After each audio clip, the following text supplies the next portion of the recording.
I'm going to start today's episode, Chris, by making a statement. Hello, Canucks fans, and welcome back to another episode of the Canucks Conversation, delivered to you by the great folks at DoorDash. Ding dong. Use promo code CONVODD, capital C, capital D's, all one word, CONVODD. That will get you 25% off and free delivery on your first order with the DoorDash app. It does not get much better than that, folks. I'm stating this. My name is David Quadrelli. I'm joined, as always, by the man who built the place, Chris Faber. Our technical producer is Alex Allard. I am stating that this is the Canucks Conversation. This statement was brought to you by the Nation Network. Yeah, company man. Know what I'm doing today? Don't start. Yeah, I'm starting. Okay, you know what I'm doing today? A little different. What are you doing today? Have you seen these videos on TikTok of a lot of them are, I've noticed, stay-at-home girlfriends do these, where they're like, here's a day in the life of me as a stay-at-home girlfriend or whatever. I'm familiar. So I decided to make one. I don't know if I'm going to do that voice. Are you going to do the ASMR? I might do the voice of like the, hey, it's here.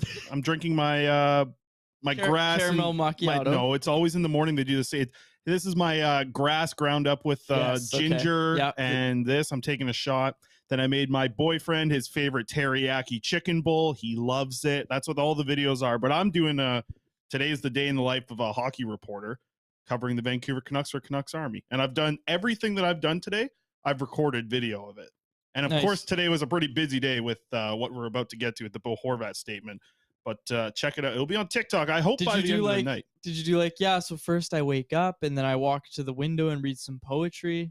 Did you do that part? Because those are always in there. Well, I don't do that. So, no, I wasn't like. Yeah, you think they do that every day? Are you kidding me? Maybe. Come on. I don't know. No, mine was like I wake up, make coffee, yell at quads, get ready to get yelled at quads who skipped the big company meeting this morning. So because better things to do. I'll tell this. This is probably more of a Patreon story, but yeah, I'll tell it another time. Patreon.com/Canucks Convo. We got to do a Patreon here. Yeah, soon. we will, and I'll tell that story. Anyways, I'm not going to tease it that much, but yeah, okay. Bo Horvat statement. TikTok, it's coming up soon. Yeah, that'll be That's nice. the big story of the day. Also, welcome to actually, I don't think he puts his real name out there. Welcome to @Canucks Videos on TikTok. Mm-hmm. He is a member of the Canucks Army team now.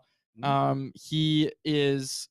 I don't think he puts his real name out there. So he does. He does? Yeah, well, he does on his podcast. I've heard him talk about okay, well, I'm not gonna just in case. But sure. You've probably seen his TikToks. He's fantastic. Yeah. You talk about the work that I do. This is what I spent my Friday doing, was getting him onto Canucks Army. So check out the Canucks Army TikTok. He'll be making TikToks for us now. I met him at training camp in Whistler. Good guy. Yeah, I like that. I'm on the TikTok myself now. Yeah. Pashby from the UK says hello. Oh, very nice. Okay, why are we delaying this? Why are we delaying the inevitable here? We need to talk about the Vancouver Canucks, and we need to talk about Bo Horvat. Let's do it.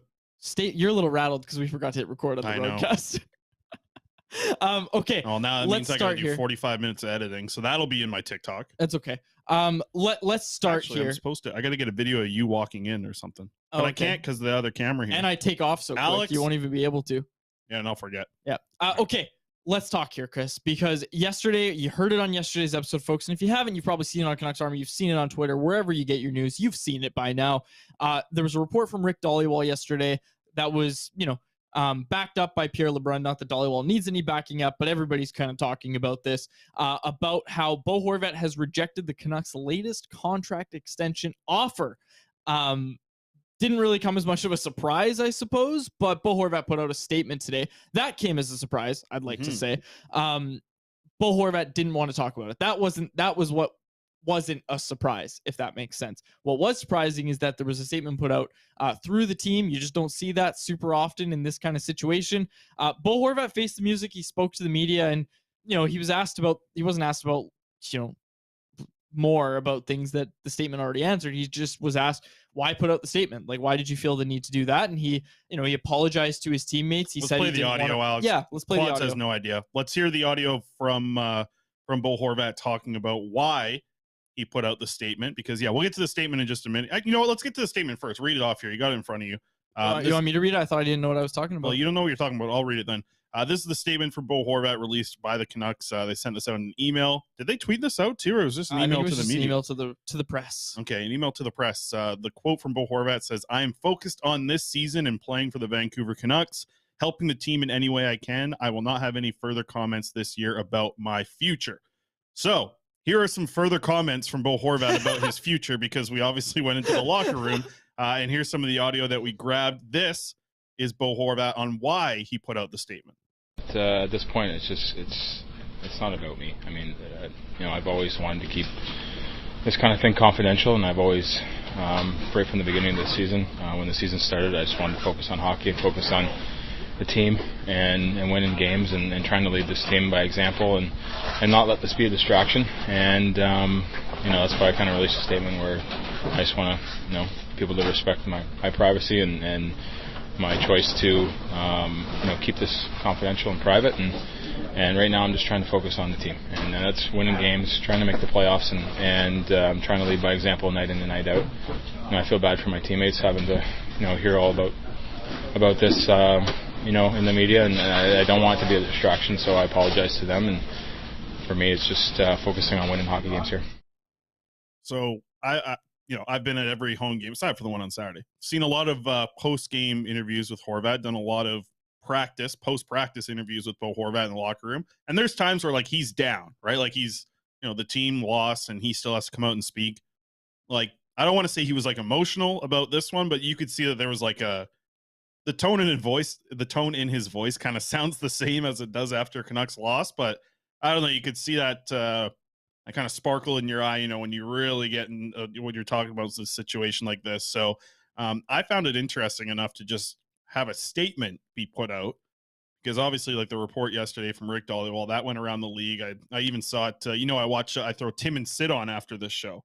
I go and watch that, or Tim and whatever, or Sid and I don't know. One of those guys is gone. Tim and friends. Tim and Cal. So Who follows me on Twitter. Wow, that must be good for you. But anyways, watching them, and that's one of the first things that's brought up with Friedman. So this story's all around the league right now. And I'm sure this statement is not going to put water on the fire at this point. It's clear that Bo Horvat is trending towards not being with the Vancouver Canucks for long term. It's trending towards a trade being the best option for the Canucks' future.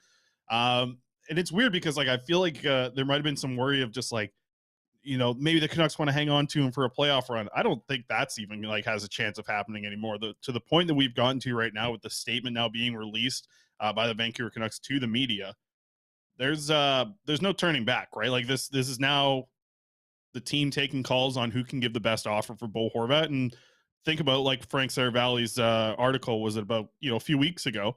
Like I think the title of it was like begin the bidding for Canucks captain Bo Horvat. And by the way, Frank Saravalli is going to join us on Thursday, so I'm sure he's got a lot to say about this. So we'll get some stuff from him on Thursday about this as well.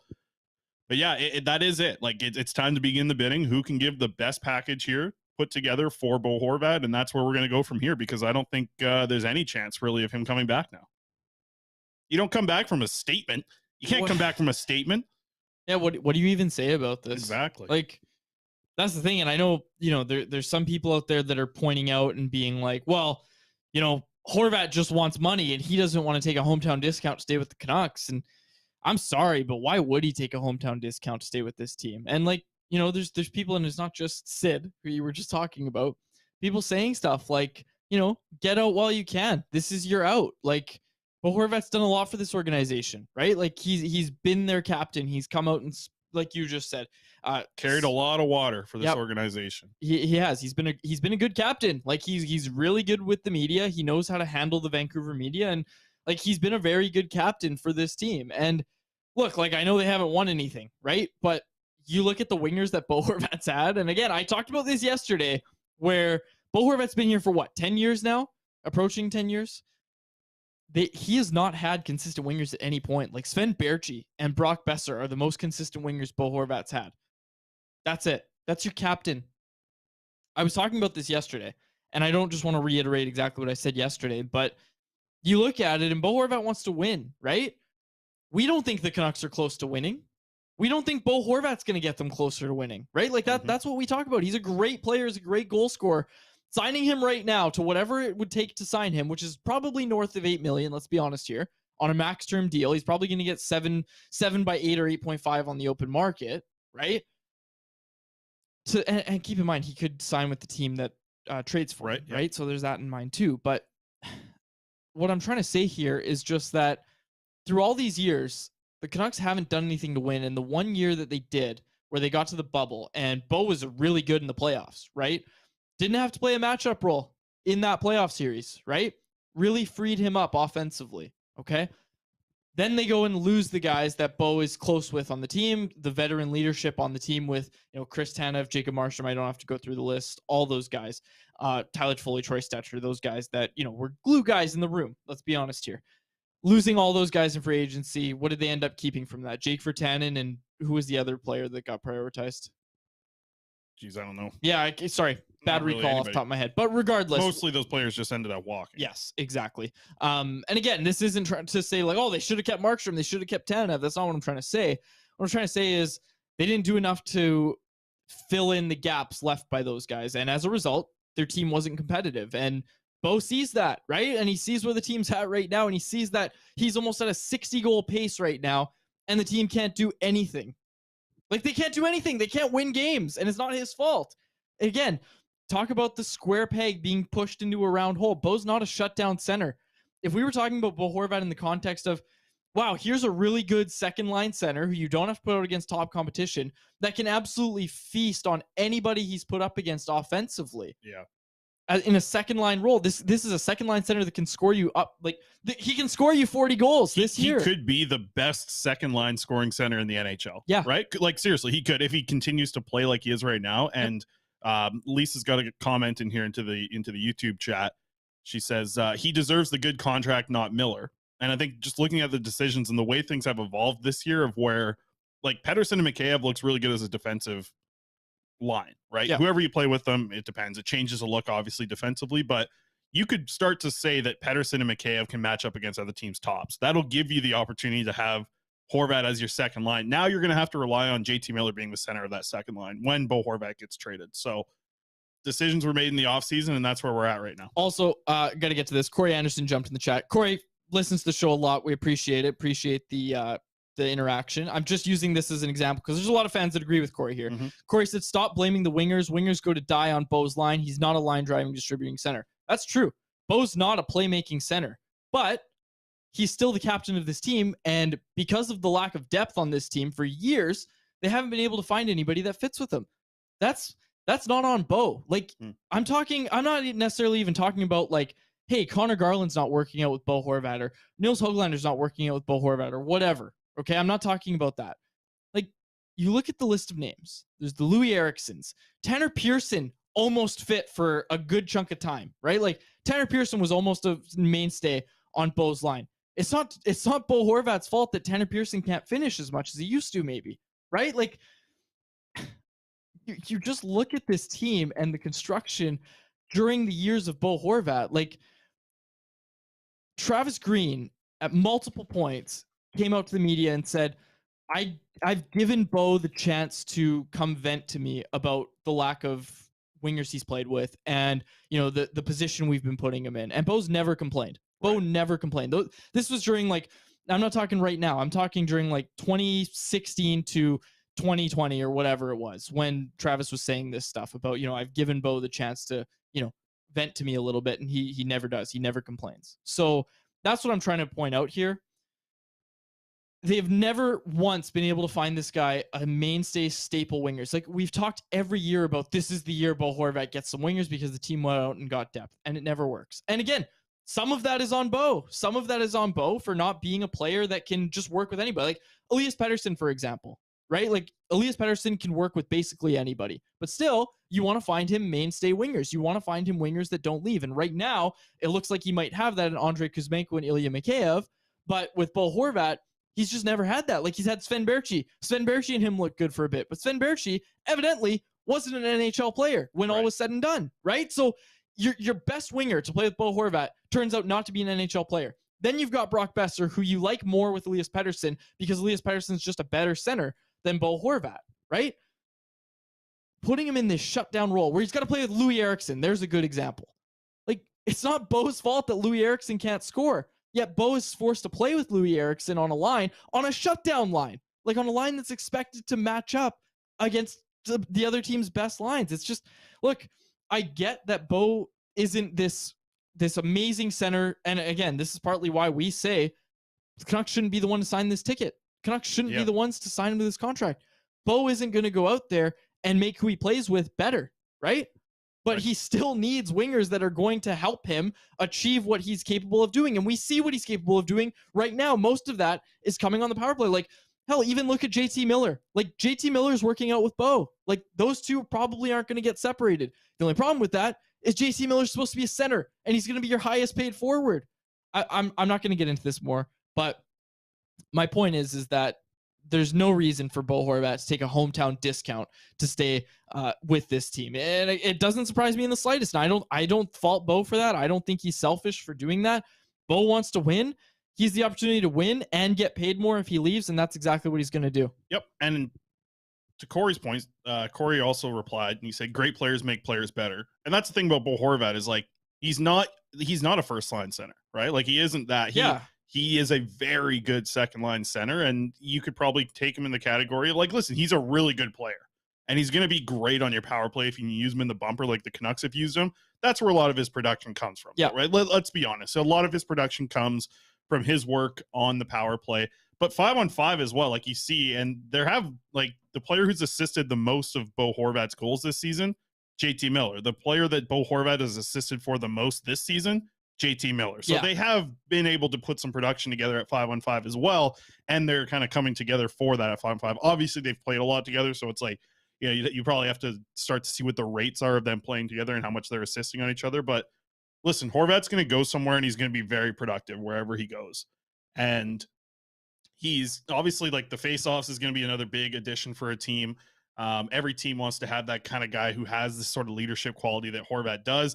And I feel like Horvat, like, I really think that he likes being the captain of Vancouver, right? That's why I think it was a little emotional for him today to kind of talk about it. It's not like he was in tears, but you could feel a different emotion than it was from a loss from Bo Horvat feeling down. This was a different kind of Horvat feeling down situation. I think he's going to fit in really well with, like, a well put together team with a strong leadership group that's playing good hockey right now. Like, he is going to absolutely flourish wherever he goes. Like, if it's Boston, if it's Colorado, if it's the Islanders, wherever he ends up going this season, like, and I think Canucks fans will probably do, like, they'll be rooting for him a little bit. Like, whoever he goes to, like, you're going to want to see Horvat have success. He put in a lot of effort here in Vancouver. And listen, he's not traded today. He's not traded tomorrow, maybe. But I think we are, to your point yesterday when you said maybe this happens around the deadline. Does this make you think it's going to be sooner? Because I'm still in the camp of, like, this could be done next week. This could be done in 3 weeks. I'm not even going to bother trying to throw it out. We don't know. Yeah, well, I think the worry of him getting injured is something that, like, obviously you're not worried about it every day. He's going out there and he plays a strong game. He's also a player who really hasn't missed a lot of games over his career, aside from kind of finishing off last season with the injury. Like, he hasn't missed a lot of games.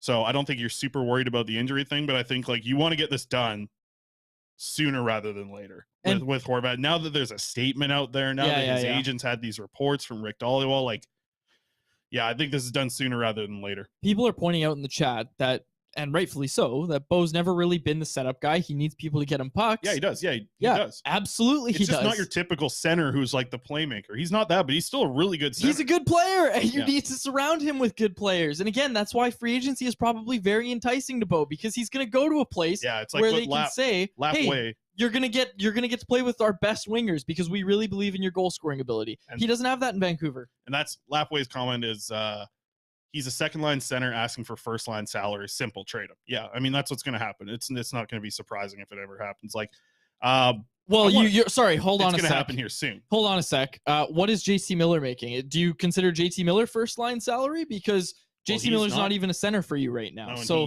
sorry, you know what? He is going to have to go back to center when absolutely Horvat gets moved. It's not going to be Studnicka playing absolutely. We'll get to in a minute here. What I'm pointing out is just that criticism that he's a second-line center asking for first-line money. Better have that same energy about JT Miller. And I agree with the commenter here. Like, I fully agree with the person in the chat that's saying that. But look, like, JT Miller's making first-line center money right now too, and he's not even a center. He's not even your second-line center. Yeah. Whatever. I'm getting ripped in the chat for my fit too. I just saw this. I just looked back a little bit. Jeff says I look like I work at McDonald's. And then I also, what's the other one here? I look like the offensive coordinator. Okay, Alex, you're done. What the heck's going on? You want fries with that, Alex? What is going on here? Oh my goodness, Big Mac, no onions. For the podcast listeners, Alex just put that's going to be behind me for the rest of the damn day, isn't it? McDonald's background behind Chris. Damn it, McDonald's Alex. counter. You really do look like you're working at McDonald's. Wow. Well, maybe you have this one too. This one is from Sam. Favorite trying out as the offense coordinator for the BC Lions. You got the football field behind me. Or you're just trying to make fun of me, Alex. Oh my gosh. Jeez, I put together all these graphics. I get half of them 40 seconds late. That is too good. Come on. Chat's loving it. You were at practice today. Yeah. Some changes to the lineup, it looks like. Yeah, let's get to that instead. Put that behind me, Alex, please. So we got some changes to the lineup, some big changes to the lineup, if you ask me. Let's get started with the top line as we continue to talk about Bo Horvat. So him and JT Miller have a new line mate quads. And if you would have guessed, I don't know how many picks it would have taken before you got to Jack Studnicka as the guy playing on the right wing of the Vancouver Canucks' top line. He came out in top line red, and I was like, are they using like an extra? Like, who's going to be in that spot? And then nobody else came out there in that top line red. So here's a quote from Studnicka. You're laughing. Let me get the quote out first before you make fun of me even more. This is from Jack. He said, Bruce is trying to figure me out as a player, and I'm trying to figure out him as a coach. And for him to give me this opportunity, it's awesome, and I'm looking forward to taking advantage of it. You know, a little bit of a bigger body getting an opportunity. What do you like? Go ahead, say it. What's the comment? What are they saying now? Nop said, looks like the Woodgrove A&W. Buddy, yeah, don't give me. I've got my old A&W outfit somewhere. Please wear it tomorrow. Yeah, probably will. Okay, sorry. We're done laughing at you. Chat, be nice to Chris. Yeah, all right. The chat's not going to stop. I'm going to stop. Go ahead. Right. So Jack Studnicka, like you said, getting big opportunity for this kid to go out there and Speaking play. of Bo Horvat getting consistent wingers, Jack Studnicka. Geez. Here's Jack Studnicka for you, Bo. Anyways, I'm not going to continue this conversation. I had a little one-on-one with Jack after practice because everybody's diving. I don't know why everyone will want to talk to Luke Shen so bad today. But I snuck off and talked to Bear. I got the Bear audio. We'll get to that in a minute. Alex, you can prepare that while you flip whatever, find another McDonald's to put me in. Studnicka, playing on that line. He just said, like, with those two players and specifically, like, creating offense, it's north-south. That's all you really got to do with these guys. And I found that kind of interesting because think about, like, Höglander, who was in that spot, Connor Garland that was in that spot. Like, those guys are very east-west type of players, move the puck around and, through the neutral zone. If Studnicka is going to have success, it's going to be going forward and backwards with these guys, right? Like, you are going to get yourself into scoring chances. A lot of them are probably going to come from quick rushes and 3-on-2s, 2-on-1 situations if you present it that way. So, like, I think if Studnicka can do that, well, interested to see. This is a young guy still who's going to get an opportunity. He's going to be the Canucks second-line center in 2 weeks when Horvat gets moved. But we'll see what happens here moving forward. But, I even asked him about playing on the wing, and he says it's nice to see, like, a little bit of a different view of the ice when you're playing on the wing, but he liked playing at center. He's a natural center is what he told me. So we'll see if he's back at center, if he's going to stick on the wing for a little bit. Here's the other big. This is probably bigger for me. Quinn Hughes and Ethan Bear, now the top defense pairing for the Vancouver Canucks from practice today anyways. Found it very interesting that those two players are playing together. A little bit of maybe a worry about that being a smaller pairing. I asked Ethan Bear about it because I chatted with Bear a little bit today too. We can run that audio now, Alex. This is Ethan Bear talking about the line being a smaller pairing, but him not being so worried about it. At the end of the day, we get paid to do a job, and that's what it's about. And it doesn't matter how big or size you are. It's about bringing that compete and using your skills, and that, what got you here to break the pucks out. Obviously, there's bigger guys. You're not going to be able to move them around, but you got to be creative in ways to get the puck and move it forward. And that's something I figured out in this league. I'm not a bigger guy, but I can sure hold my own against bigger guys. I battle hard. But for me and Huggy, if we do go out tomorrow, it's just going to be for me just being solid defensively, moving the puck quick, and I'll try to help him out there. But I know he's good in his own end too. I just try to keep encouraging him to do good. Yeah, I mean, I like Ethan Bear. I do too. They're going to have to play a little different, right? They are smaller. It's going to be a smaller pairing, and specifically for Bear, right? I mean, for Hughes, right? Like, you're going from Luke Shen to Ethan Bear. It's a very different look as your partner. And yeah, I think it could be good at moving the puck, but I wonder what they're going to end up looking like in their own end. And I found it interesting, the quote that he said there about, they're not the biggest bodies, but they have to defend a little different, be a little smarter with how they defend, but also you just want to be good positionally too. I mean, that's something I think the Canucks have struggled with so much. And it's not just because big bodies are being able to push their way to the crease. It's just because, like, the Canucks aren't in the right spot to defend the crease. So I think this could be a pairing that looks half decent. I think they've looked good together in the small kind of like shifts that they've had. Feels like late in games down by 1. It feels like that's the pairing that's gone together. Ethan Bear seems to be the guy who's trusted to go out there as the second defenseman in overtime. So like, yeah, I think you got your two best puck moving defensemen now playing together. So I'm excited to watch these two. And yeah, I like that. I've seen that pairing be tossed around a lot. The Huggy Bear pair, and Lisa threw that in there. So the Huggy Bear pair getting an opportunity looks like tomorrow in Calgary. So we'll be interested to see how that works out. Yeah, absolutely. Again, like we'll see tomorrow morning what it looks like. That's a high risk, high reward pairing, right? Like Ethan Bear, Quinn Hughes. Because I think if it works out, it's going to work out pretty well. And again, like you talk about guys that you think might be here for the long run. I think you have to put Ethan Bear in that list. And I've said it before, and I don't think I'm saying anything new. I don't think there's many out there that would agree or disagree, excuse me, that Ethan Bear is probably a guy you want to keep around if possible. And again, he needs a new contract at the end of this year. So it'll be interesting what he gets. Let's talk about some other quick things. Another pairing that got changed. Kyle Burrows, King Kyle. He is up now with Tyler Myers playing on that third pairing. So with the result of Kyle Burrows going in, that means Riley Stillman is on the outside looking in. He was skating with Dermott today on what the Canucks' fourth pairing kind of looks like. You're still wondering what's going on with Dermott. We haven't really been able to get an update here, but he's still practicing, and he's practicing hard. So looks like Burrows will go in. He'll play with Myers. And that means that Stillman will come out. So like completely different pairs, right? Because now you're going to have OEL and Luke Shed playing together. So foot speed, baby. Yeah, like I was just about to say, you better hope that they're leaning on some guys, because the foot speed there will be interesting to watch play out. And then finally, Huglander was the extra at practice today. He had the fourth line white jersey on, and the Garland Dries Besser line back together. Anything you want to dive into from what I just said all there? The fourth line stays the same, by the way. Nils Huglander getting off that top line, especially in place of Jack Studnicka. I don't know. If I can cut in here with Huglander, get him in the AHL. Yeah. Right? Get him in the AHL. Get Lane Peterson up here, right? He's got 14 goals in 16 games. Get Lane Peterson up here. Like, just whatever. Have him skate around with NHL players. See what he looks like in practice. Because listen, the dude's got 14 goals in 16 AHL games since coming here to Vancouver. Like, he's been excellent ever since he was traded to the Canucks organization. Throw him a bone. Throw Lane Peterson a bone. Get him over there. And then get Podkolzin and Huglander playing together. Hell yeah. Get them playing together with, Chase Waters out there or something. Canucks won that trade. Or, well, we'll see what happens. Oh, come on. Lane Peterson? Lane Peterson alone wins you that trade. Yeah, we'll see what happens there. Who'd they trade for? Now I gotta look it up. Yeah, it was Lane Peterson. It was Ethan Bear and Lane Peterson right? together. Right. Yeah, for a fifth-round pick. Okay, yeah, they won that trade. I was thinking he was in the Meyerberg deal for a second. No, the Canucks may not have won that trade. But hey, Jack Studnicka's playing in the NHL. Where the hell's Jonathan Meyerberg? Oh, forgot all about him. And Mikey DiPietro. Not good for the Quads take machine, he's in the ECHL and he's not doing great. Tough year for the Quads take machine. Yeah, well, last year we were on What do you think from these line combinations? We were due for some regression. What do you expect from Studnicka here? This is a big opportunity for him. This is probably the biggest opportunity of his career, right?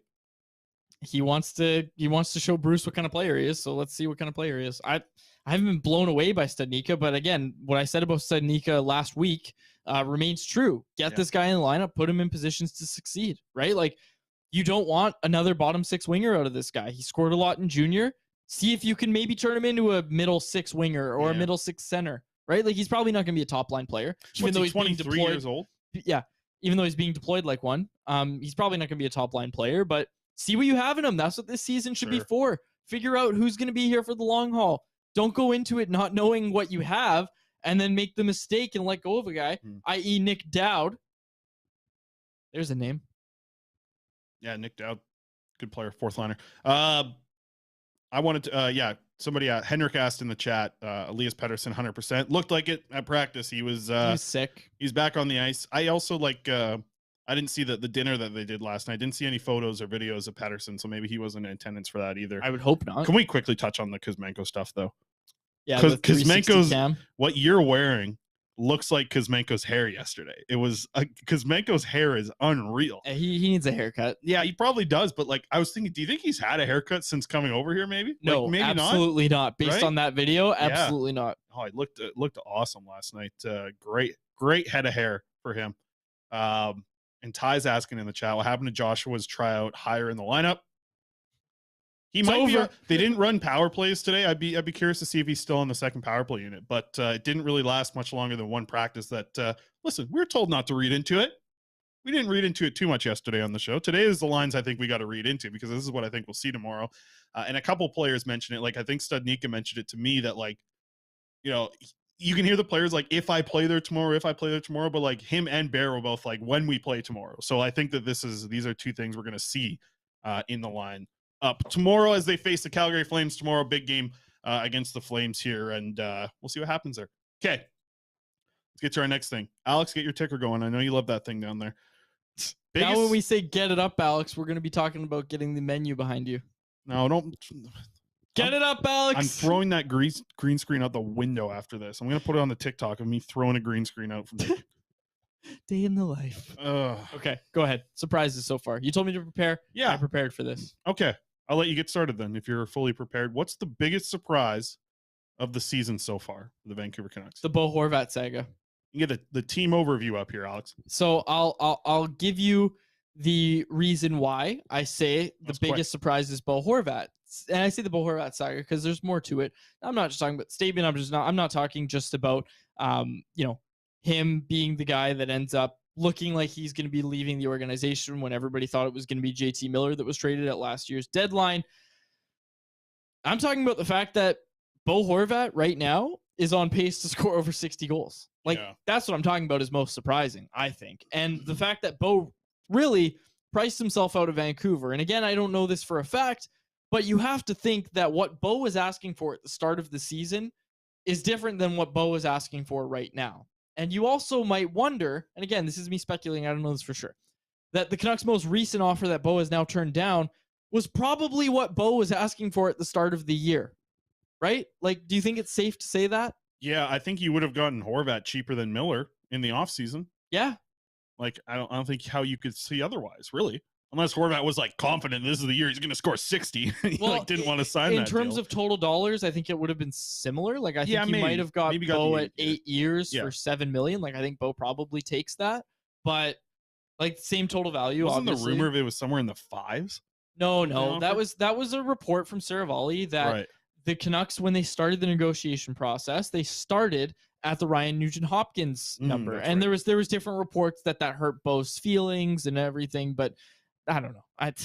It's a negotiation. I'm not really going to give that too much time. But obviously, like, I'm not saying Frank was wrong. Frank, from all accounts, was right that's where the Canucks started, was saying, look at Ryan Nugent-Hopkins' deal. That's what we kind of view you as. And hey, like, there's a lot of people that would agree with that, I think. But Bo's scoring at a much higher rate than Ryan Nugent-Hopkins right now. Yeah, let's get other people's ideas in here in the chat. What's the biggest surprise for you so far this season? I see a few of them coming in. Clay, I'll if I can remember, I'll get to your question a little bit later in the prospects report. But Corey says Demko's playing injury. Yeah, that's something that I wrote down here. Yeah, as well that's fair. That's probably my second one. The injury is probably not surprising, but the play, I think, has been, wild to see. And then obviously, I don't know what his offseason led into this point, up to the season, up to what his play was like earlier on in the year. But yeah, interesting to see how whatever happened to him in the offseason, something didn't click when the season started. And that's unfortunate for Demko. That's one of the things. I think I'm more, I'll say it. I think I'm more surprised about Horvat because, look, like, and again, this isn't just because I talked to Kevin Woodley, but you talk to multiple people and you kind of know what's going on with Demko. There's an off-season surgery where he's got to start a little bit later.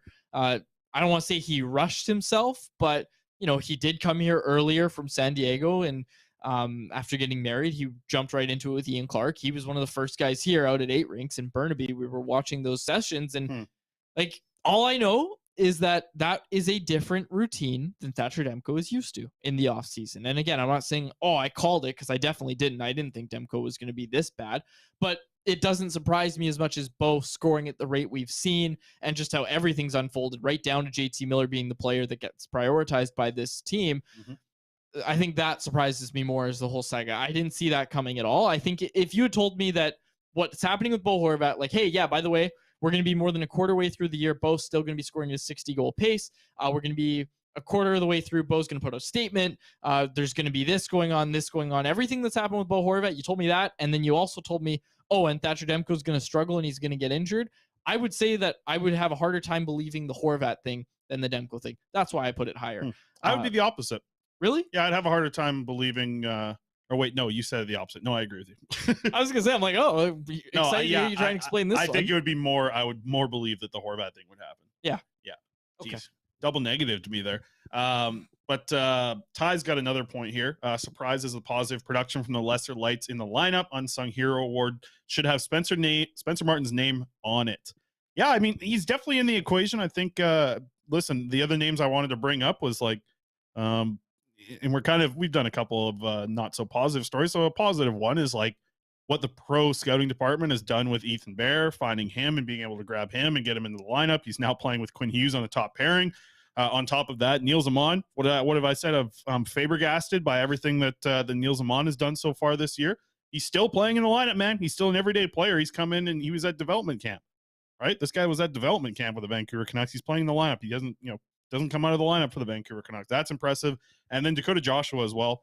These guys at the bottom of the lineup, it's nice to see them have some success here. And even Curtis Lazar, like that whole fourth line, you could say is just like, that's a fourth line I can get behind for a few years, right? Like, look, honestly, you didn't ask me to make a list. You said, what's your biggest surprise of the season? Well, I put a list in here for some talking points. You got a list right down to the equipment manager just doing a great job. I'm really surprised about that. Yeah, he's been good too, yeah.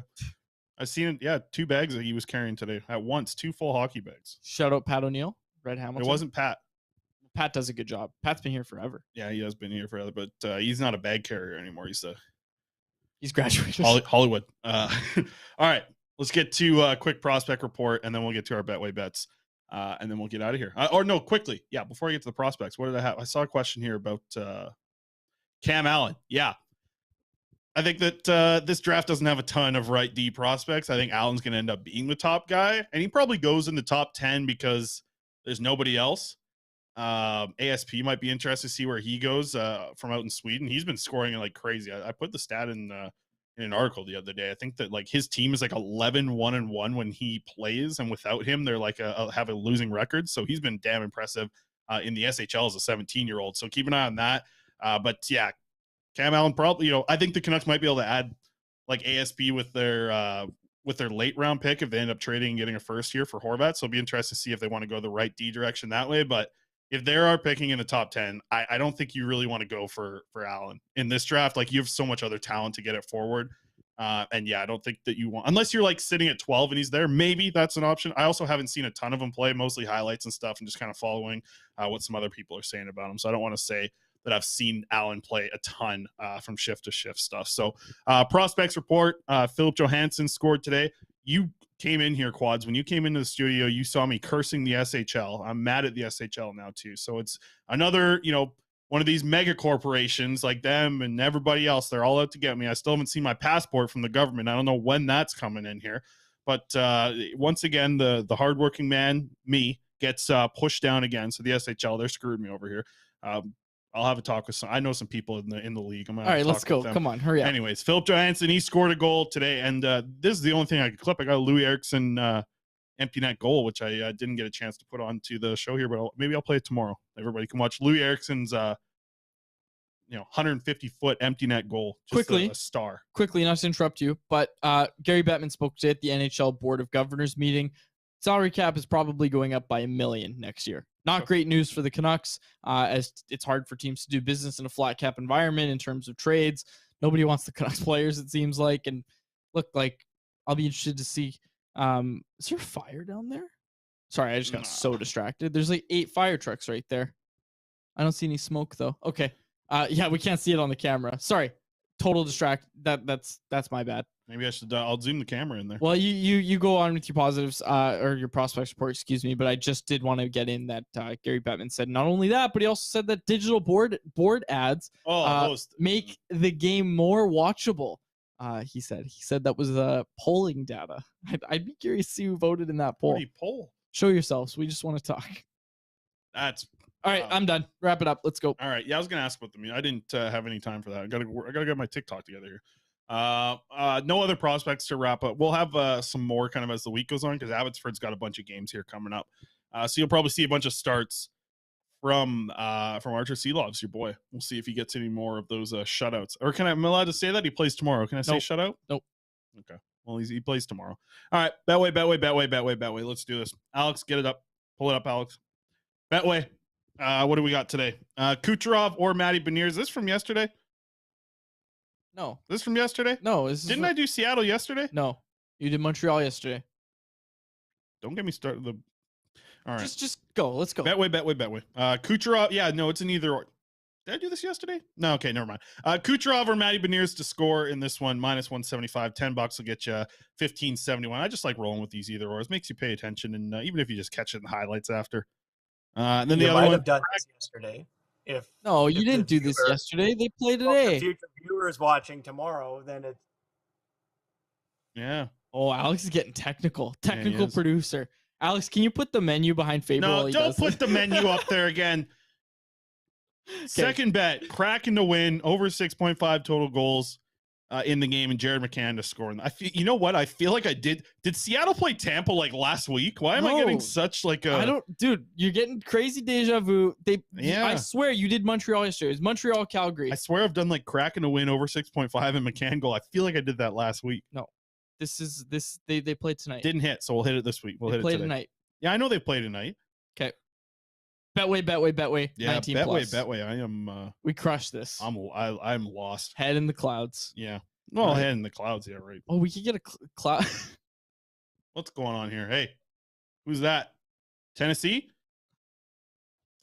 Syracuse? Who's that over there? Okay, enough. Gators? This is horrible for the podcast listeners. I just realized your headband is orange on your headphones. Anyways, we'll close it out there. We'll talk tomorrow. Morning skate in Calgary. Not a busy week for the Canucks, is it? No. Okay, we'll wrap it up there. For my co-host, switch seats. Quads, you need to go and sit where Faber is. Right now? Right now. Yeah, you guys got to swap. Okay, we're switching seats on Alex's. Hey, this is the time I'm not wearing my Pokemon shorts, so that's good. My fiance's not going to kill me. Okay, well, yeah, come over here, Quads. Let's go. The people on this is horrible for the podcast. I know what he's got something in the background for you. That's all it is. All right, what do you got, Alex? I'll talk us through. Your Quad does no headset on. I got no headset. I got no mic. So there's Quad there. Like, Quads is like freezing. I thought you were going to put you behind. I heard you're wearing the same thing, Alex. That's me. Yep. Okay. All right. I'm back in the shot. So I can wrap this up. All right. Wrap it up. All right. For my co-host, Chris Faber, and our technical producer, Alex Lard, who's up to some shenanigans today. My name is Dave Quadrelli. Thank you so much for listening to another episode of the Canucks Conversation. Thanks for listening to Canucks Conversation, delivered by DoorDash. Hit the subscribe button to never miss an episode. How about keep it to a thank you, Jim?